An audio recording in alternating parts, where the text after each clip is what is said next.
জীবনে কখনো কি কোনো মৃত মানুষকে গোসল করিয়েছেন? যদি একবার করান, আপনি আর আগের মতো থাকবেন না। আপনার দুনিয়ার প্রতি মোহ, অহংকার, রাগ সবকিছু অদ্ভুতভাবে বদলে যাবে। আমি প্রথমবার এক মৃত ভাইকে গোসল দিতে গিয়েছিলাম।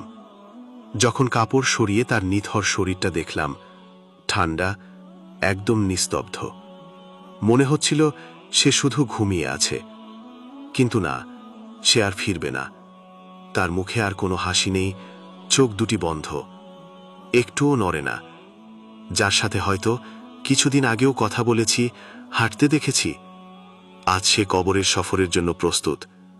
আমি যখন তার গায়ে পানি ঢালছিলাম, মনে হচ্ছিল আমি নিজের আমল ধুয়ে ফেলছি। আমার অন্তরে একটা কাঁপুনি শুরু হলো। আমি ভাবছিলাম, কাল আমিও এভাবে পড়ে থাকব। আমার দেহটাও কেউ এভাবে পানি দিয়ে ধুয়ে দেবে। আমার শরীরেও কেউ আতর লাগাবে। আমাকেও সাদা কাপড়ে জড়িয়ে কবরের অন্ধকারে শুইয়ে রেখে চলে যাবে। এই দুনিয়ার সবকিছু একদিন ফেলে চলে যেতে হবে। সব টাকা, গাড়ি, নাম সবকিছুই সাথে যাবে না। যদি কিছু যায়, তা হলো আমার আমল আর আমার তাওবা। ভাই, এখনো সময় আছে।